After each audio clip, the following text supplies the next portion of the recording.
Just flew over from Belfast. I got my family there. We've spent the last week there, and the weather's just been killer. It's been haven't had a drop of rain. Has it been like it here? Yeah, it's been pretty right, eh? sure you've been Belfast. Hey? You sure you've been Belfast? Yeah. Well, I've been Eurotech for the weekend. Okay. All right. Good evening, everybody. Just want to introduce myself. My name is Pete Mesley. I've been asked by Brett from Dive Life to come and talk to you about Bikini, and thanks a lot for the invite there, Brett. By trade, I'm a course director, and I live in Auckland, New Zealand, and couldn't feed my kids with training people alone, so I decided to take people out diving instead, which is a lot more fun. So over the last 10 years, I've been focusing on taking people out diving to obscure places, and by sheer coincidence, it worked out that I had a mate of mine that said that a charter boat operator was looking at setting up in Bikini, and I said, well, I got the phone call, and within 2 weeks we were out in the water and having a look at looking at trips in the future. So we've been taking trips out for the last 4.5 years now. So we're finally ironing out all of the little creases and waves and all the rest of it. And what I'm going to do is I'm going to tell you a little bit about Bikini tonight. During the presentation, please feel free to ask any questions and all the rest of it. We'll have a little question and answer session at the end, and obviously because we're streaming live, which is fairly new to me. It's the first one for me. So we'll see how that all goes, and we'll be able to ask any questions you guys have got.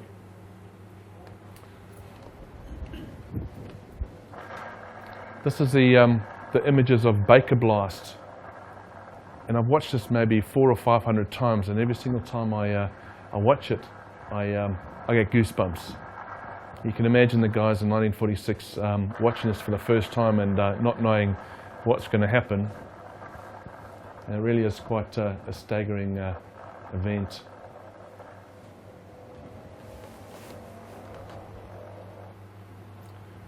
The next little small video presentation is designed on what I stumbled across was the world's atomic blasts over the last 38 years or so. So obviously, first bomb was detonated in America, and obviously the second and third bombs were Hiroshima and Nagasaki in August in 1945, and we all know what the devastating effects were on there.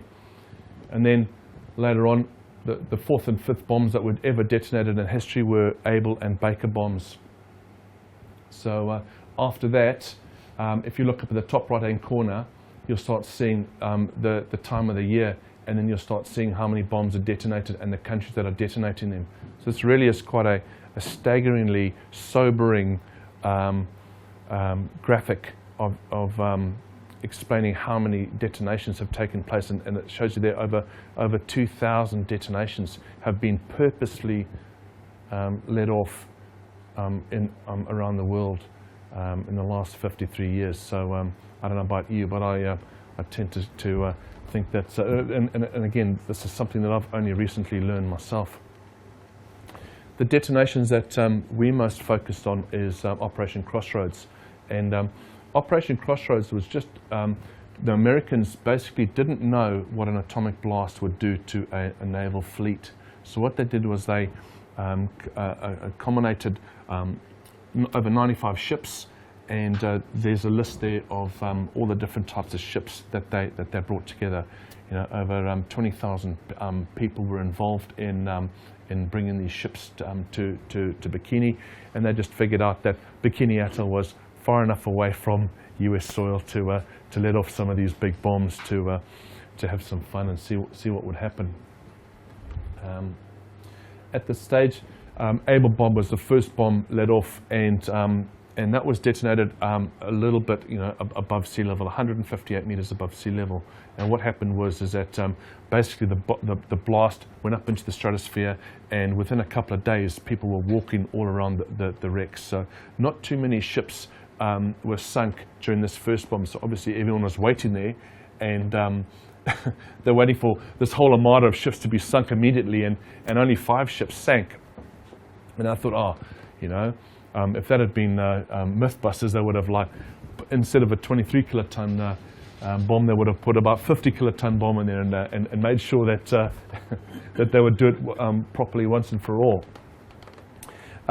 If you look at this graphic here, you'll see that the red ship, the number 32, was the Nevada, that was actually meant to be the pinpoint of where the detonation was going to be taking place. So they offshot it quite a bit.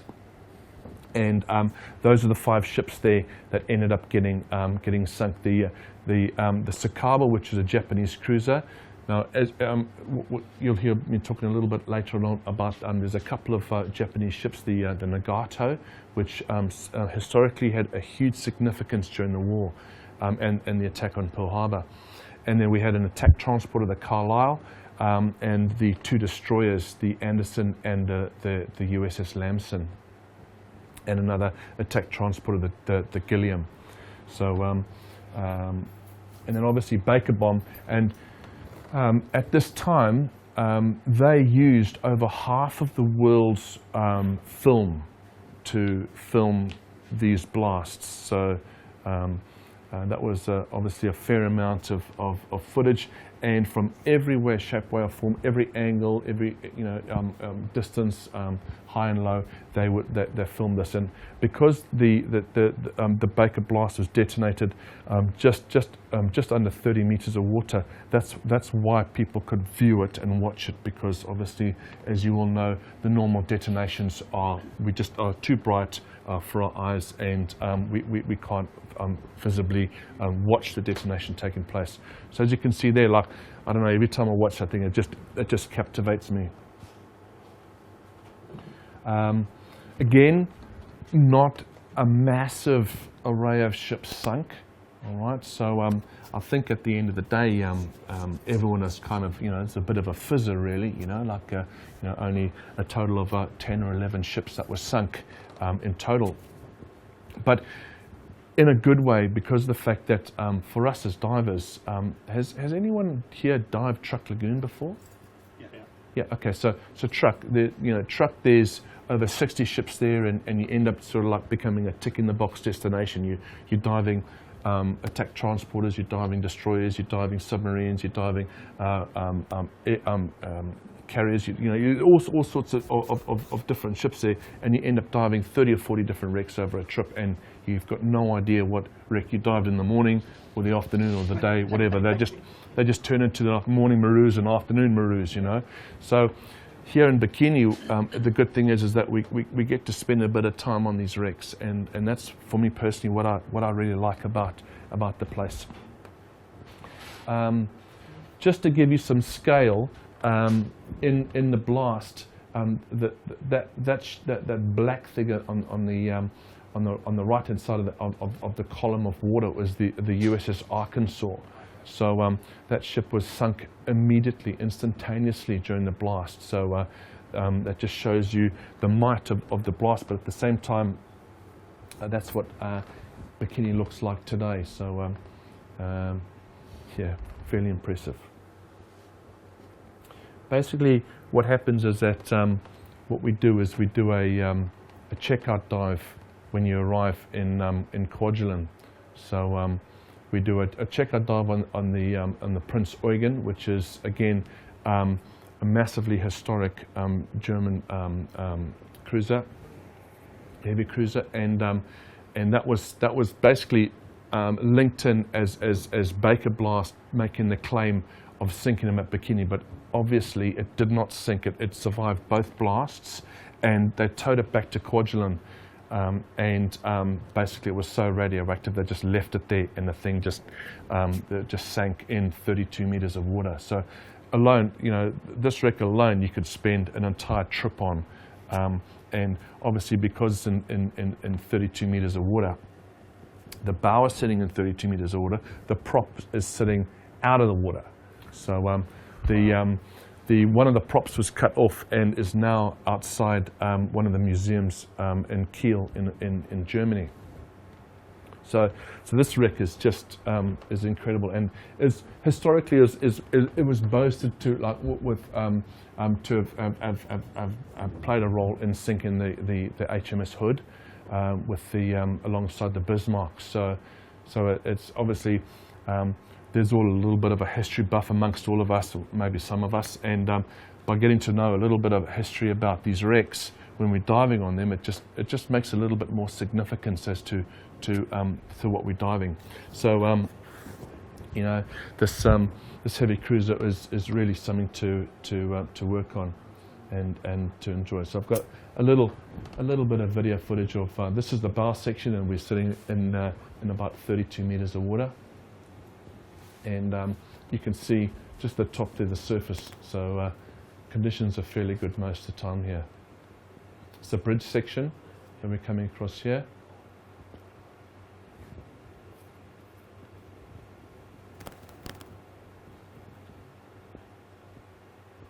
So you can imagine 32 meters of water coming up to 6. You know, we do our decompression, if we have any, after a 120, 140 minute run time, and we do a couple of dives. That is just ridiculous, isn't it? So and we do this because after everyone turns up on the Friday evening, flying from overseas, they come via Guam, and I'll show you a little graphic of how to get there in a second, and so everyone gets geared up on the night before, and we spend Saturday diving the Apogon, and then what we do is we batten down the hatches, and we head off for Bikini after that. So at least we're breaking the seal, and everyone gets in the water and spends a day's diving before we embark on our part 2 of our trip. So the penetration opportunities on the Apogon, even though the ship is almost upside down, there's a massive amount of penetration opportunities, and as you can see there, nice and wide areas inside there, and if you like ferreting and like this is where we do our deco, you know, on the 6-meter stop at the on the props. So now the fun stuff. So getting to Bikini from here, because obviously we're in the UK. So most of the time we travel either via Narita in Japan or Seoul in Korea, and we fly into Guam. So Guam, I don't know if anyone's ever been to Guam. Very interesting place. There's for every massage parlor, and they all have happy endings, by the way. Massage parlor, there's a gun shop. Massage parlor, gun shop. So yeah, as I said, very interesting place. So we fly into truck, and for those of you not stopping off in truck, because you might as well while you're there, it's a very weird feeling transiting in truck. So the plane lands in truck, and you're actually waiting in transit. So I've done that a few times before, and it's a weird feeling. And then we take the island hopper, and the island hopper stops off in Ponape and then into Kwajalein. And Kwajalein is a ballistic US missile testing base. So under the, I don't know, there's some sort of an act that was signed. They can't not let people in, but they don't make it easy for us. So we got to fill out all sorts of different forms, and we get to have to toe the line, and it's nothing like you'll ever experience in your life, and it's a very interesting place because you unless you're a US national, if you're a US national, they say, "Welcome, sir. Come and see where your taxpayer dollar is going to, or coming from," you know. And so we get escorted or frog marched from the arrival area. We have to take an escort to the ferry terminal, which is kind of leaving US soil to go into Marshall Island soil.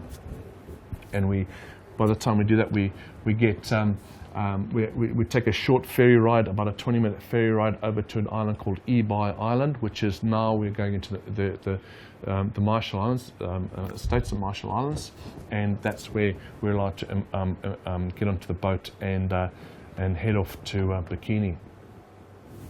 So after everyone's turned up, they're feeling a little bit tired from their 20-odd hour, 28 or 30-odd hour trip from the UK.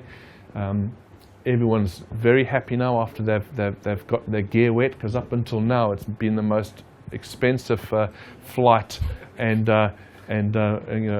airport food on the planet. So at least they're breaking the seal, and we spent a day diving in the Prince Eugen. Now, Condensed Atoll is one of the largest atolls in the world, if not the biggest atoll in the world. So it takes us 8 hours to steam from the southern end to the northern end of the atoll. And then after that, it's just blue water all the way, 5,000 to 6,000 meters deep, and we just cruise. It takes us about 26 hours to get there, and if you're lucky, you'll have a nice calm ride. Out of I think I've been in like 9 times now. We've been smashed 3 times, and you just hide in your bunk and you whimper mummy a few times, and but we've been very lucky, and we just everyone just chills out and relaxes, and the great thing is that up until recently there's no internet, there's no mobile phone coverage, there's no anything, and then I went along and I bought a satellite broadband internet connection for people to still stay in touch with their business. And I don't know whether that was a good thing or a bad thing, but I didn't use it for the whole trip, so it's about $6,000 worth of internet there that I never used. But it doesn't matter. I'm glad to see that everyone's enjoying themselves. Excuse me. This is the MV Windward. This is our home for the next 2 weeks. This is what I would consider under the category of working man's boat. All right. It is not plush by any means of the imagination, but she's a good, comfortable boat. But more importantly of all, she's got all the gear on board. We've got a 47-inch chamber, twin-lock chamber, which is ready to go. We've got 2 oxygen generation plants, 2 Haskell boosters, basically 2 of everything. Because if something breaks out there, then we need to get things fixed. Excuse me. Once we get to Bikini, basically, so after we've steamed for pretty much the evening and the whole of the day, we get into Bikini in the early evening of the day after that we arrive, and it comes at a great site there. The great thing about Bikini Atoll itself is being enclosed. It doesn't matter what the wind is blowing. We've had 30 or 40 knots blowing southwesters or westerlies or wherever the case may be, and we've never ever lost a dive. The good thing is 30-degree water temperature at the surface, 30-degree water temperature on the bottom, and there's no current. You close your eyes and you open your eyes 10 minutes later, and then there's the deco station bobbing in front of you there like that. So it really is nice and what we call easy diving. Now we get to the point why we're all here, the diving aspect of it. The wrecks, as you saw in the initial bomb blast schematics, are all within a very, very close proximity. And when you're standing on the back of the boat, you go, oh, what's that thing in the water there? Well, that's the mooring line of the Apogon, and it's only, 300 or 400 meters away. So people don't really quite realize that all the wrecks are quite close together. We haven't quite, I'm sure we'll get some mad buggers coming out with us with scooters saying, well, we want to do a wreck run trip. So I'm sure that's wouldn't you like to be the first that does that? So they're all close together, and it's only about 2.5 miles to where we moor at night time, and the island of Bikini itself is that's where we moor at night and rest and all the rest of it.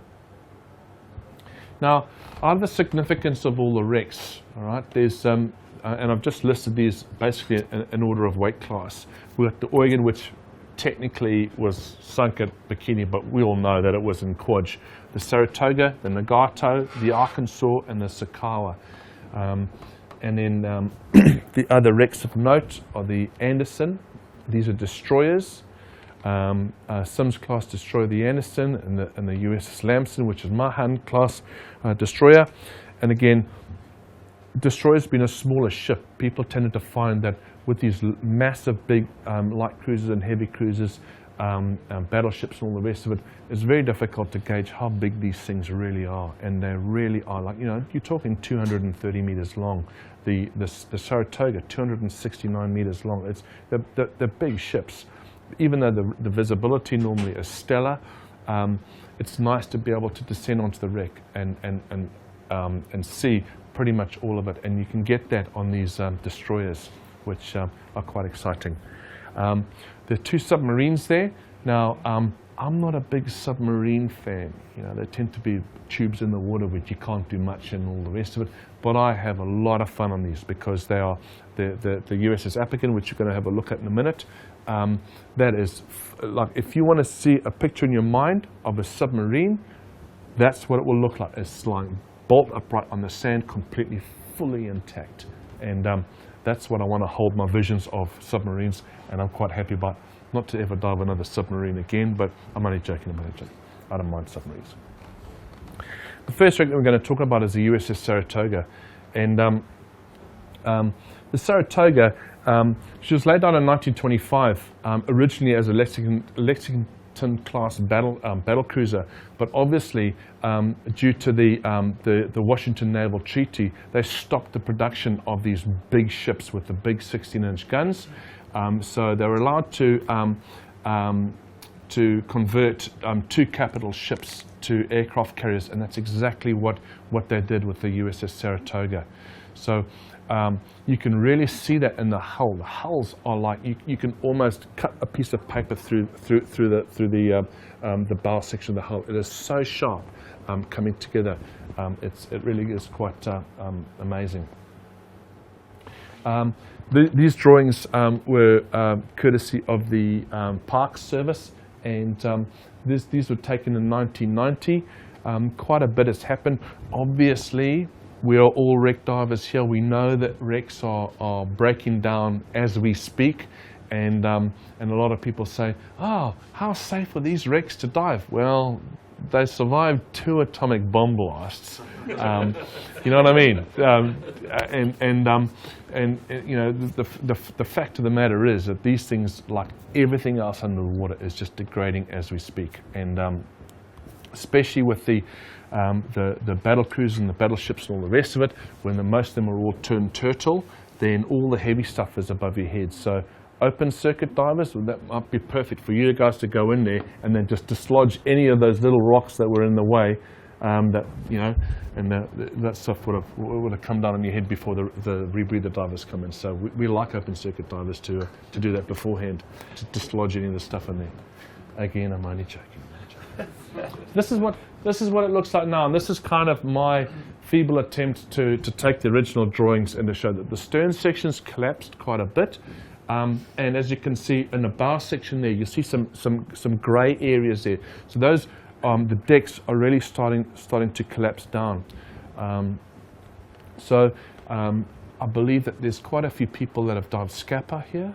People dive Scapa. Okay, you've dived Scapa for many, many years. You can see the degradation of the wrecks, but again, you dive it for the first time and you think, my goodness, this is amazing. So, you know, if you're lucky enough to watch and observe wrecks over the years breaking down, then I think that's quite a privilege to see that. There's some statistics here. The one thing that comes to mind there, for a 39,000 tonner, 33 knots, that's I don't know how many skiers that can pull, but that's quite a feat to be able to watch this thing going in. Again, quite a few armaments there. We've got 12 5.5-inch guns and 4 twin 8-inch totes, and these are really nice and prominent on the starboard side of the wreck. Now, in terms of depth limits, The deck of the USS Saratoga is about 27 meters.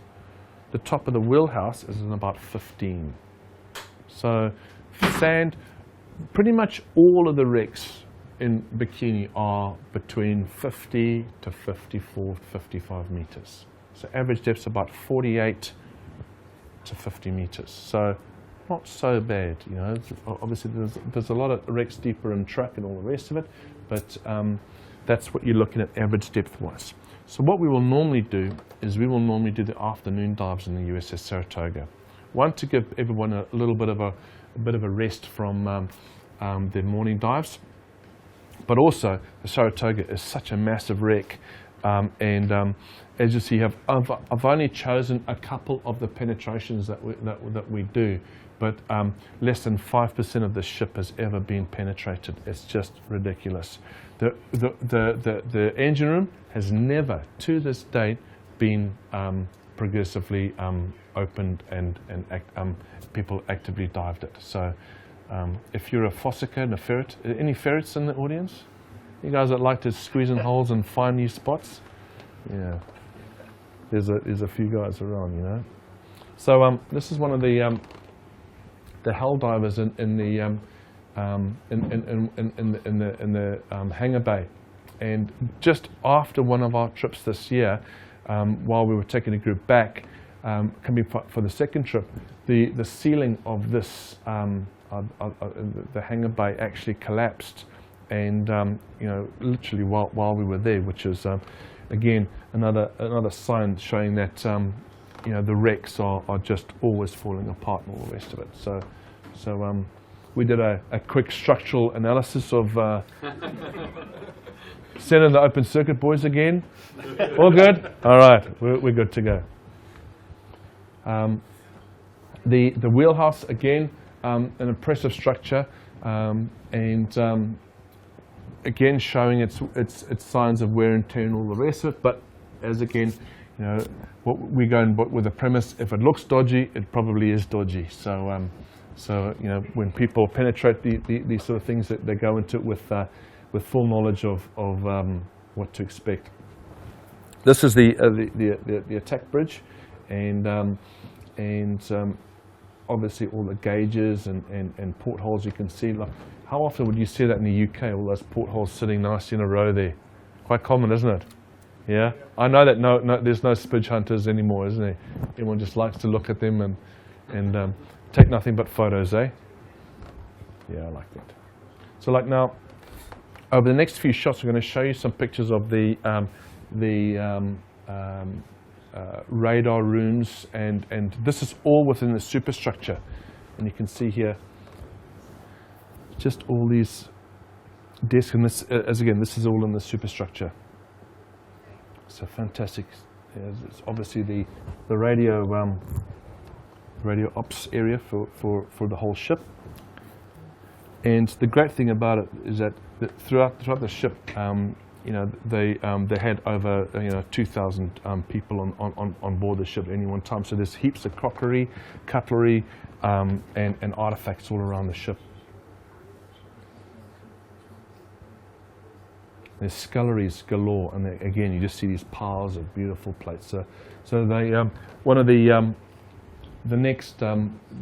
dive sites, the popular dive sites that we do, is the diver's locker, and we call it the helmet dive, and this really is one of my favorite dives, and here's a little video, and of course you'll see quite a bit of Simon Mitchell's bottom area, and believe me, it only affects that him and me were diving all the time together, so I must apologize for that to start off with. So we get into a small little opening here, and I just create a little graphic, and as you can see, we swim through a small little restriction, which is a little storeroom, and up through right into the corner sort of office area. Now these helmets weren't originally there. They were moved by some American guys years ago from the original spot of the dive locker that I'll show you in a minute, and it just made it more accessible for people to be able to see them. So just coming through the sights of these. On the left there's a Mark V, and on the right there. Does anyone recognise that? Anyone? Come on, come on. It's the shallow, the Morse 1930s shallow diving helmets. They only use those in the shallow water. And again, I only knew this from talking to people, and they recognise it. And I've got some historical pictures of it after this footage. So after that, we come back and we head towards the starboard side all the way along, and this is actually where the dive locker is. So we come through a couple of restrictions, and you can see doors and all the rest of it have been jimmied open in the past by some of the earlier diving guys, because the Bikini Atoll divers started on the island as a diving operation in the past, and they only were in operation for about 9 years, and then they, I think if memory serves, I think it was 2008 where they stopped. There are quite a few people. Does anyone dive bikini here before? Just before I start carrying on. Okay, so I can tell many lies and none of you will know anything otherwise. Okay, so this is the actual diving locker itself, and you got all the standard dress dry suits there, and then there's actually a part. If you have a look in the on the bottom there, you'll see a couple more of the bibs there, and all the umbilicals. So again, like from a linear point of view, not a very far place to go, but inside the wreck, the silt is like talcum powder, and just one kick of your fin like so would just completely eliminate all of the visibility. So only a third of people would probably be able to do this sort of stuff, and you know, obviously not the fact that we want to say, well, we're better than other people and all the rest of it, but if you go in there and you and you kick it up, you're not going to get out, you know. So this is again some of the stills that I took of. There's that Mark V, and I managed to get an original picture of that. Has anyone ever done any of these dives in the Mark Vs? If you've done it, I've done it too myself, and if you've had an opportunity, or you get an opportunity to do it, you've got to do it. It really is quite an experience, and I did it in as part of the Historical Diving Society done in New Zealand, and the guys have got 3 of them, and they're brilliant. And so this is what I was talking about, the Morse, and that's what it looks like in when it's cleaned up. So it's pretty, you know, there's still so much, so many artifacts and all the rest of it, which is great. And there's just some more stills of the diver's locker. The second penetration dive on the Saratoga is the dentist surgery and the sick bay, and this is again, I really enjoy this dive. So again, apologies for butt shots of Mitchell there, but so this is coming in through the third hangar deck, which we call the main line, and linearly we're going maybe about 45 meters towards the bow. We're heading towards the bow here, and it really is a spectacular dive in itself. And you can jump off. You can see that the permanent lines that we've redone. They used to be there in the past, but we've redone them, and because they're all rotted away. And you can just jump off, and there's just so many interesting rooms on that one floor by itself that you can have a lot of fun doing. So you can see I learned something new about graphics, right? Because you're going to get a few more of these. You know how long it took me to figure out how to do those dotted lines? Oh, it's a killer. But so you can see us going all the way through on the middle half deck, and it really is, as I said, the visibility normally inside there is fantastic. But you know, maybe I should put an example of how bad the visibility is. But I'm sure you guys have been silted out, or British diving in general is. You guys get to know what the viz is like. So we drop down into the hangar deck. So we drop down and we work our way back. So we came along and then drop down through into the dentist surgery. So all this area here is is a sick bay, and so we're coming through. We turn to our right there, where is a sick bay, and we come into the dental surgery. So there's 3 chairs, and these chairs are absolutely pristine. You can see all the tools, all the drills, everything is just right there as it was, and it really is, extremely delicate. So we're very careful about people bumbling inside there and snapping and breaking things off, and it really is quite delicate. And again, you can see the silt on the bottom.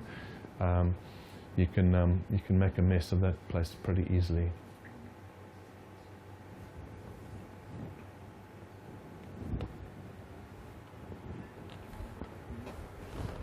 So just again, I could talk for hours on the Saratoga by itself. So here's a couple of stills on the thing, and just have a look at all those, like all the spit basin, and I used to think those were headphones, so that the other guys beside them would be muffled from the screams from the guys beside them.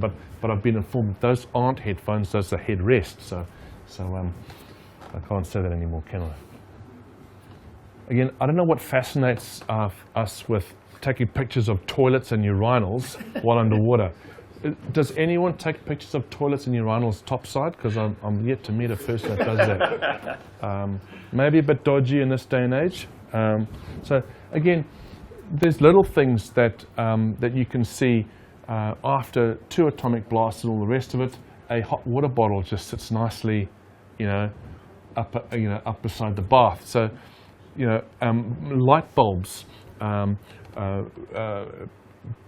areas in the machine shops where they've got the whole gauges and it's all full of glass, and they're still there. So no matter what happens, no matter what things get thrown at you and all the rest of it, there's still some pretty interesting stuff.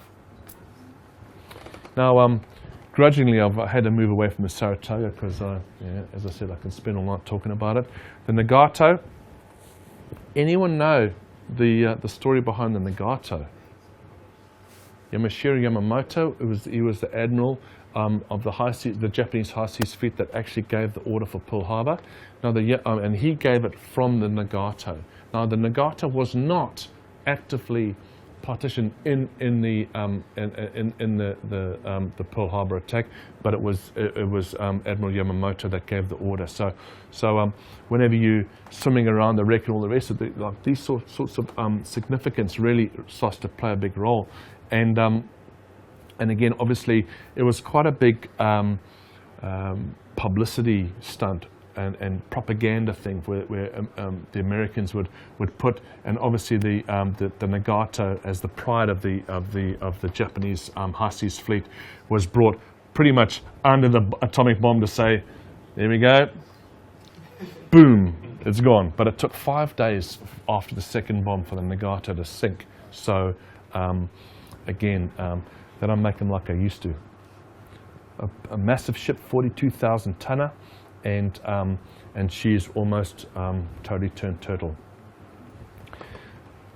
Again, one of the big things about these battleships is the size of them. 220 meters long and a 9.5 meter draft, so and a 34 meter beam. So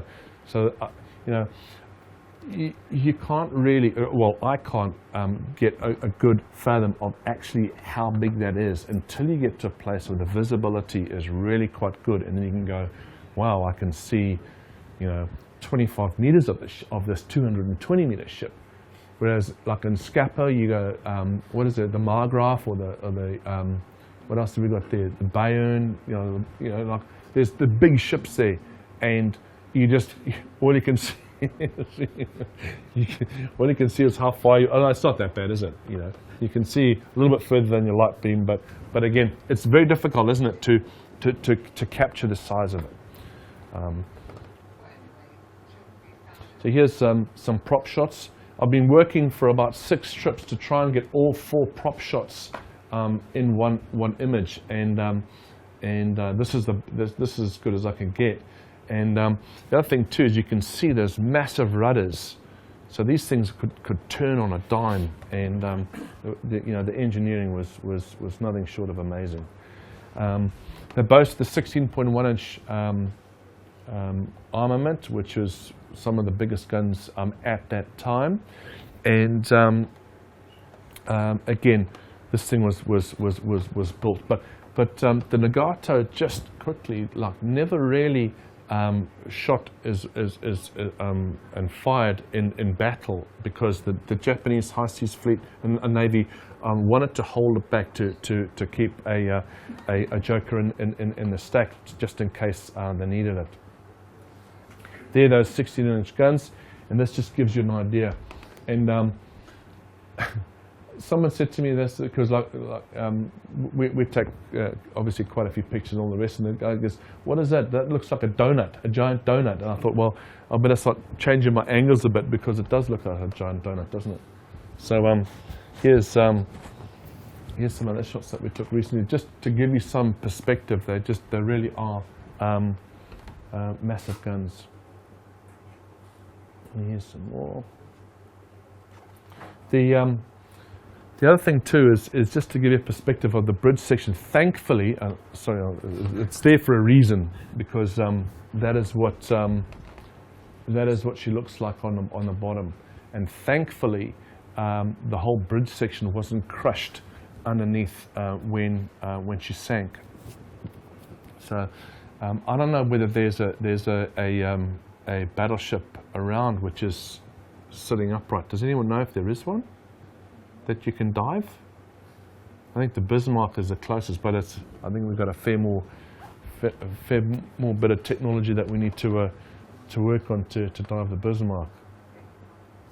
It just shows you the turrets that there really are huge gun turrets, and I just recently, on my way this year, went to visit Pearl Harbor.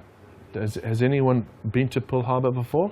If you get a chance, you've got to go, because what I learned on the Arizona, we had a walk around the USS Arizona. It was amazing, just walking around that battleship and all the rest of it. And we even went up into the turrets itself and learned how all the projectiles were stacked and fired, which is again amazing. Here's another shot of the turrets, and it's the bow section. So even though, like, when you first say to somebody, we're diving a battleship which is turned turtle, everyone's sort of like, you know, maybe on the same yawn as diving a submarine.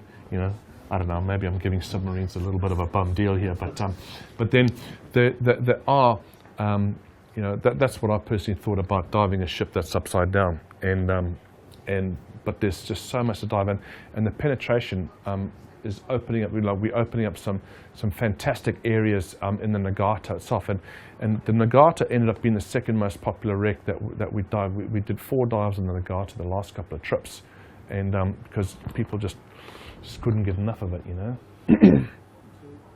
Get you onto a smaller ship this time, the USS Lamson.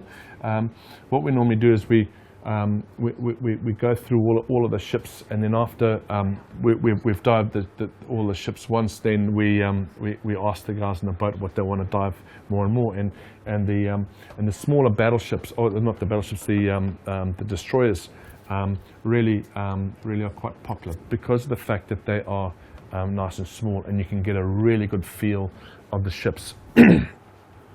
There's all the stuff there. Launched in 1936, 104 meters long, so they're not that big. And this destroyer is sitting bolt upright on the bottom.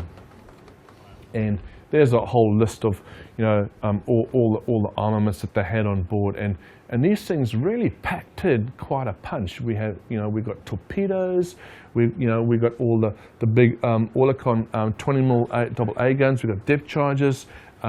We got heaps of stuff, you know. By the way, it's every time I hear a mobile phone going, that's a bottle of wine for me, eh?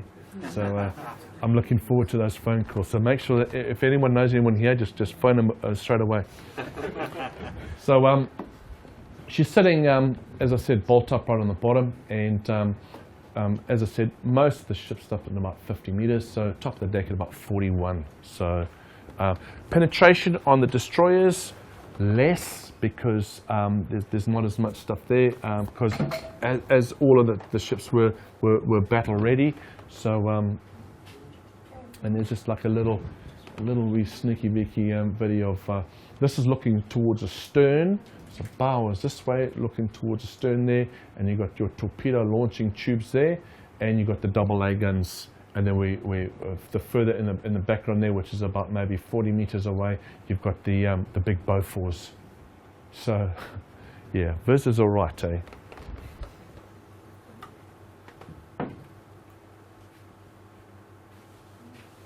Shots of the torpedo tubes, and obviously there's 2 torpedoes ready to go, and I think one of them, the one on the right, it basically fell over and it's on the sand on the starboard side. Here's one of the AA guns.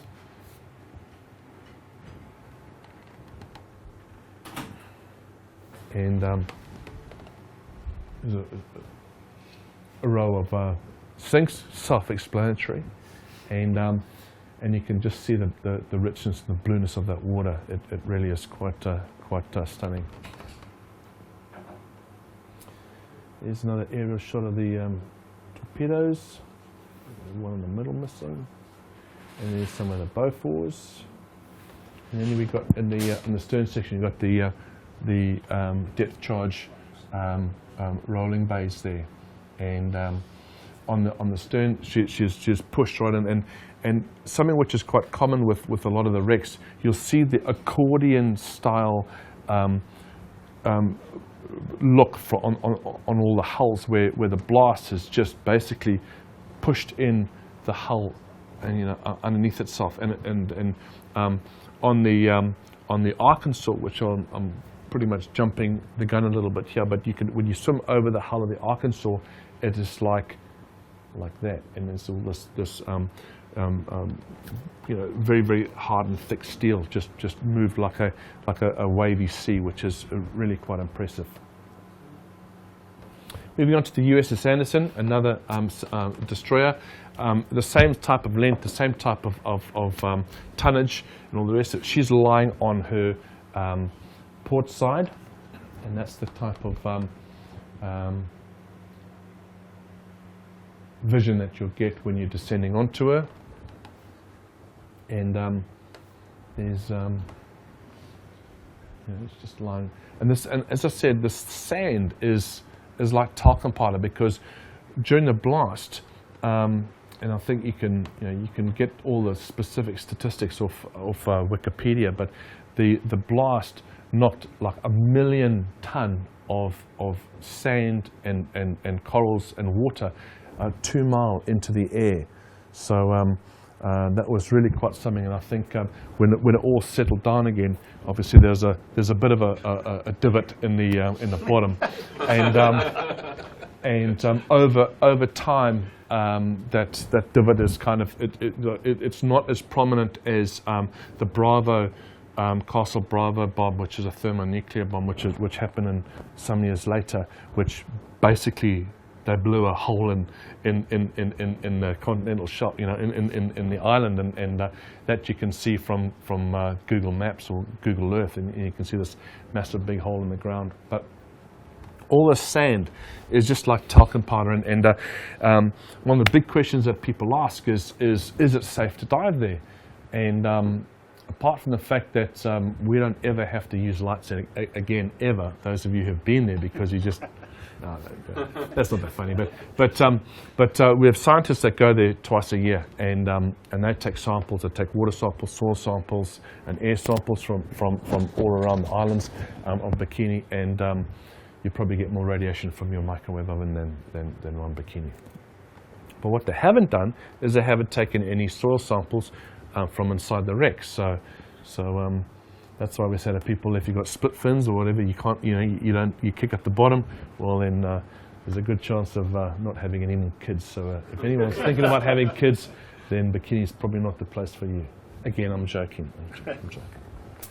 This is the Anderson, as I said, sitting on her port side. There's the bridge and wheelhouse, and there's just an AA gun there in backlit there. So a shot there. And there's a little video of all of these ships are permanently moored. Well, we put the moorings in each season, and so the mother ship moors onto it, and so you couldn't get much easier diving than that. You just flop in the water, go down the line. There it is. When you come up, we've got a deco station there, and you do the deco that you want to do. On average, we're spending between 4 to 6 hours in the water a day, depending on what people want to do. The big thing is that to note that we are right on the corner of the end of the bottom of the world. So if anything happens to you, help is a long way away. And even though we've got a very, very comprehensive medical kit, emergency kit, we can't take your appendix out, but I've got a skilled emergency hyperbaric physicians on all of our trips. And again, if you're critically sick because of the fact that you've gone a bit crazy on the dives, help is a minimum of 30 hours away on the off quadrant. Arkansas, this is a First World War ship, and as you can see by some of the early types of designs of the ship there, she's a Wyoming class battleship, and one of the last of her kind, 27,000 tonner, and she's a great old beast. You get the side. I can never remember what those side. Anyone remember what those? I think they're the side gun turrets are called. There's a certain name for them. I never remember it. But this is the last time that they actually brought this into service, because they just were rubbish. They just, they're only a certain height projectile trajectory, and they weren't that good at all. So they stopped using them shortly after the First World War. And you can see again the gun turrets there. This ship had a 15-inch guns, and again, because she's upside down, you just had to look underneath for all the goodie stuff. The stern, the props were right into the sand, because obviously where the blast took place, the Arkansas was right up there, or right to the side of there, and when she sank, as I said, almost instantaneously, she all the sand and all the rest of it descended back on top of her. So there's a lot of the stern section there is covered in sand. These old battleships, beautiful. It's like the Prince Eugen, beautiful long slender bow sections, and you can see that is apparent on there. And it's nice to be able to just sit back on the wreck and to watch it. Again, some AA guns there.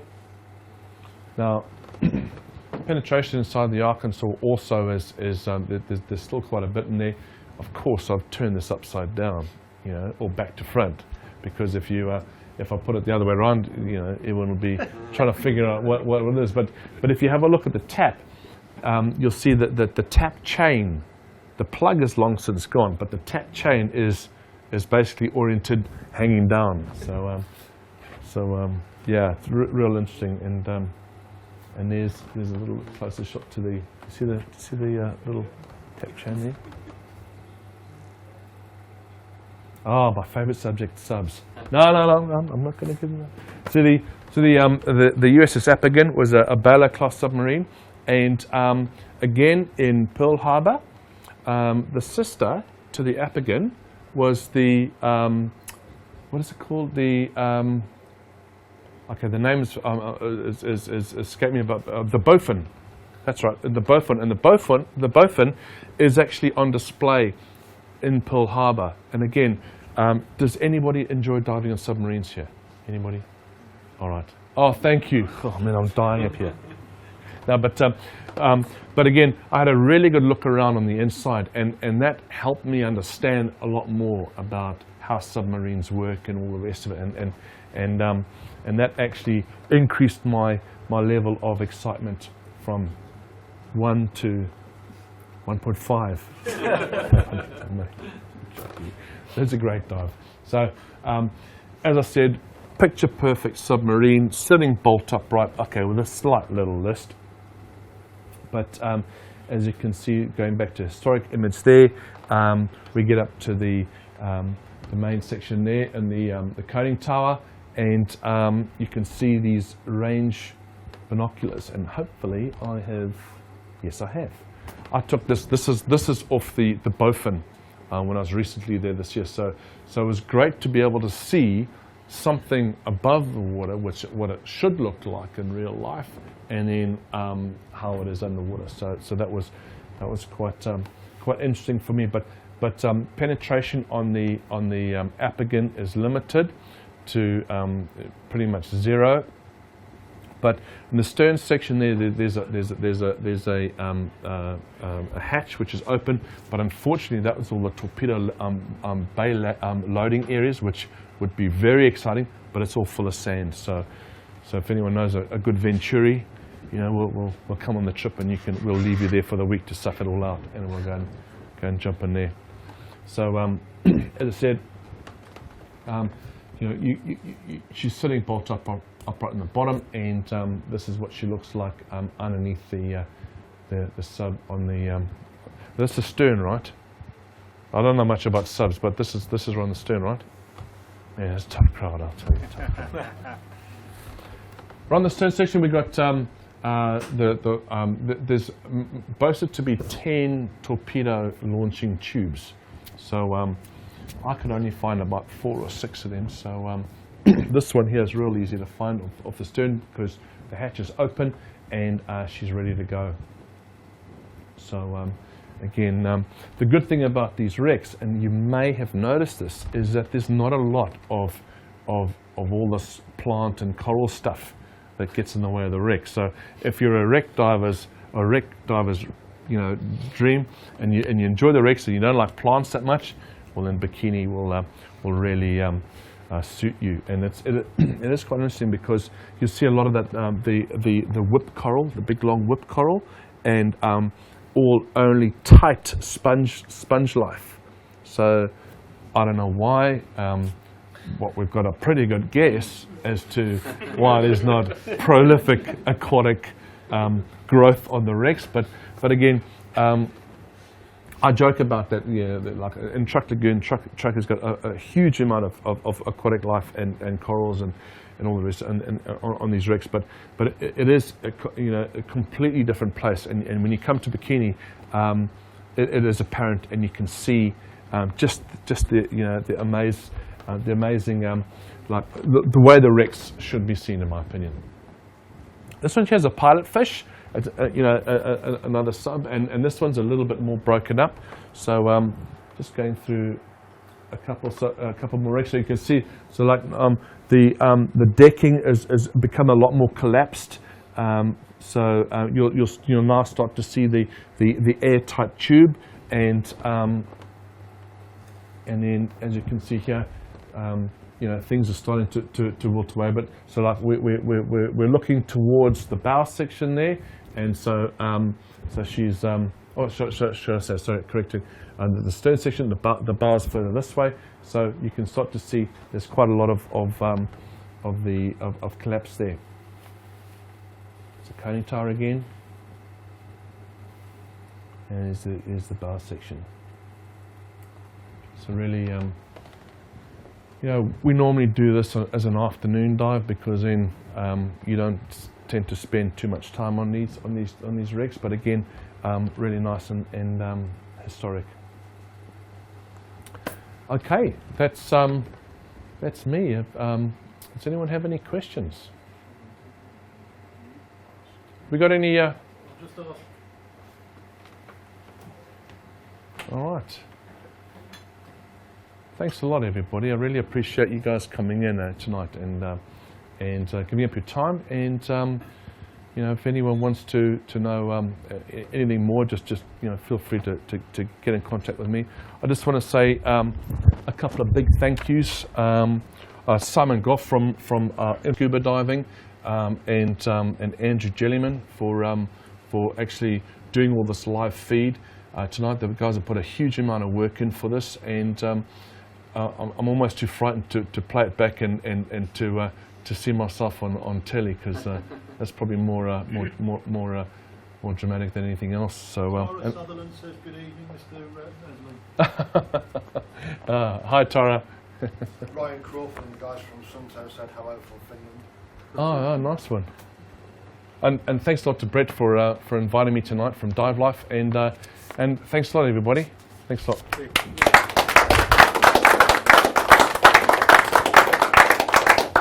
Excellent presentation. Thanks very much. Thanks, man. Pete. All right.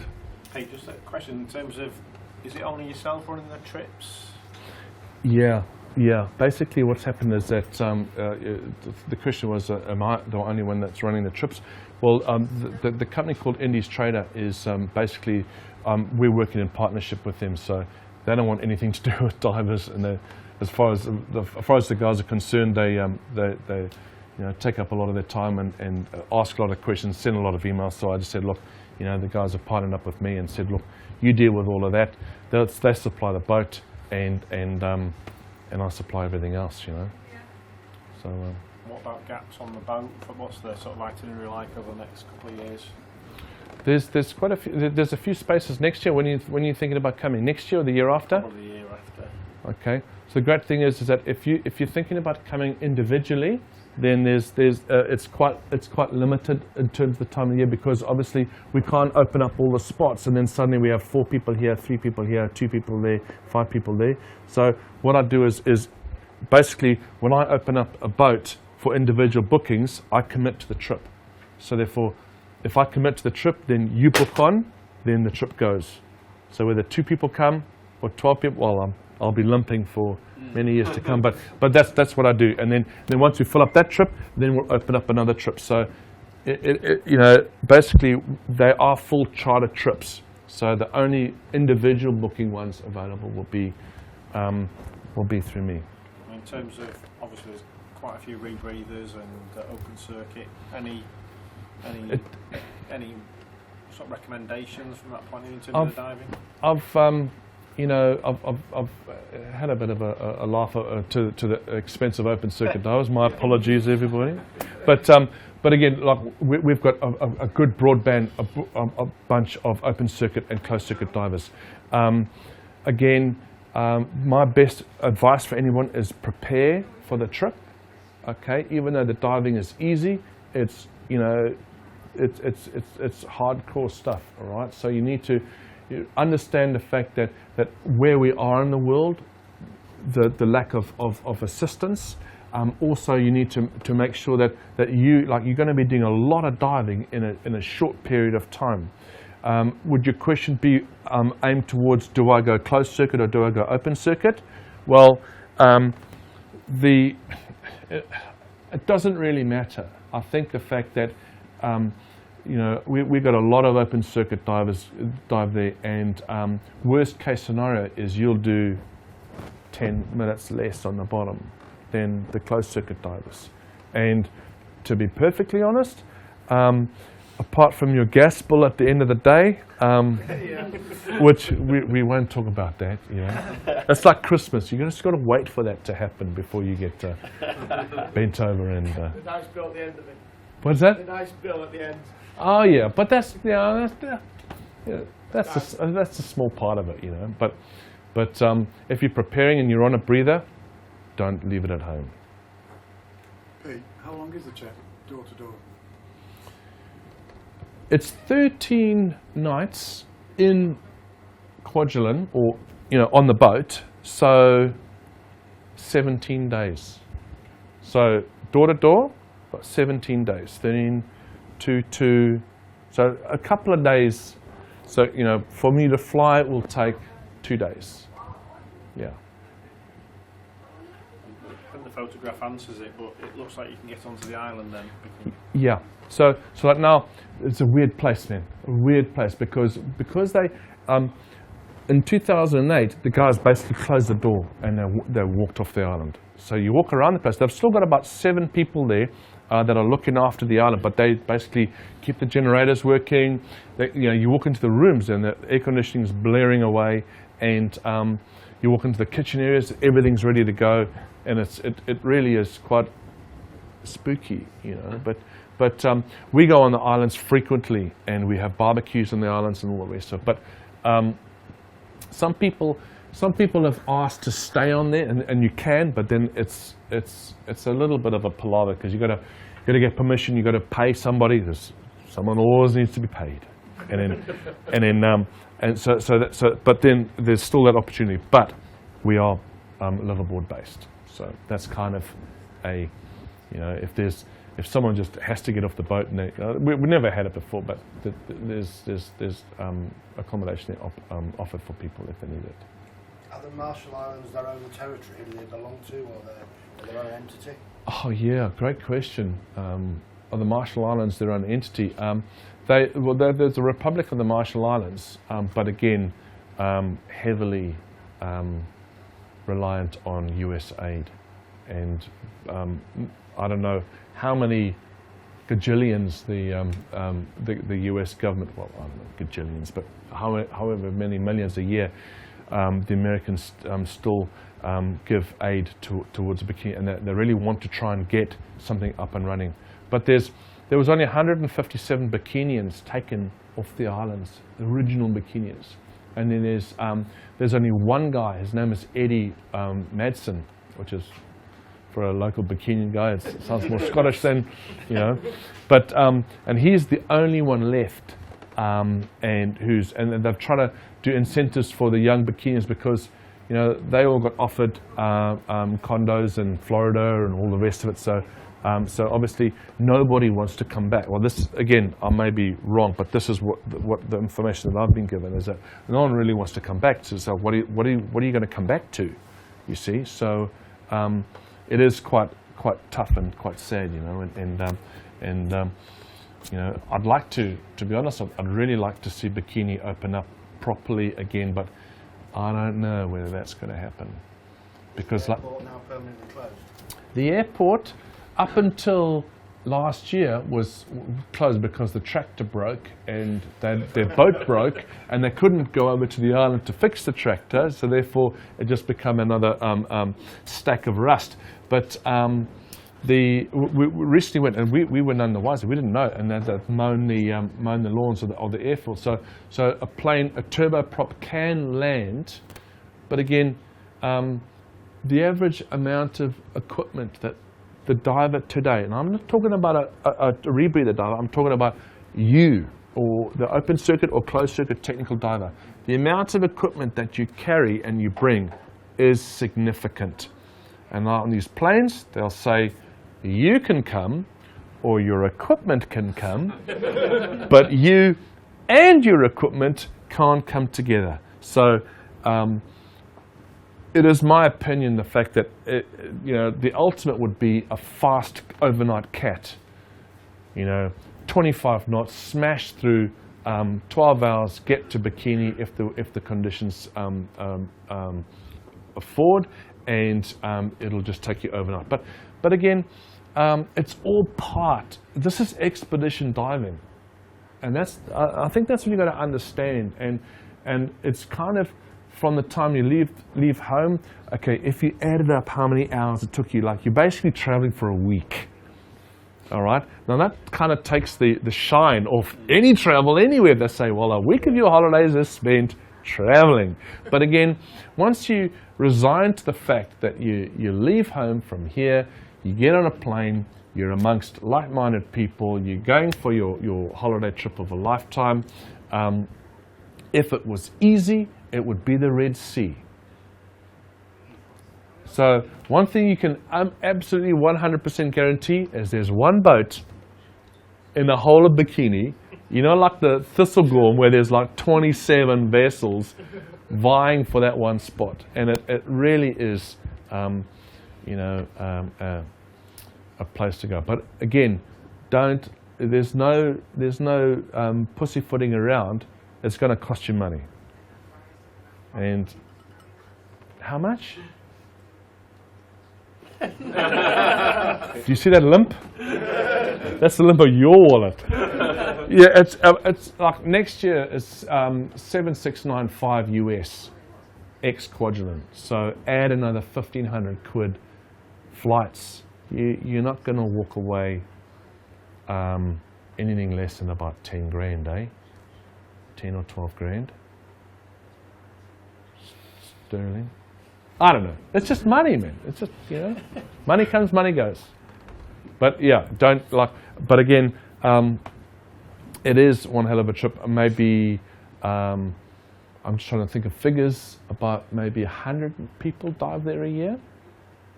So it's still fairly special. Any other questions? What's the normal sort of mix on the boats?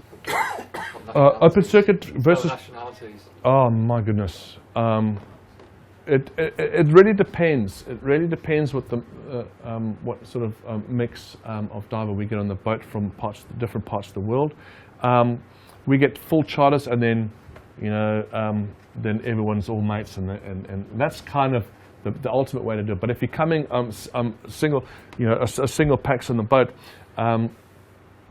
Like we get guys from all around the world, you know. But the good thing is that, and the comforting thing is that at this type of diving that people are doing, everyone's pretty cool, eh? And to date we haven't had to throw anybody off board yet, you know. So everyone's pretty relaxed, and we work hard to make sure that things are right, and if anyone gets hurt, we try, you know, we really work hard to minimize things and all the rest of it. So yeah. All right, thanks a lot, everyone. I really enjoyed it, so I hope you did, and thanks a lot.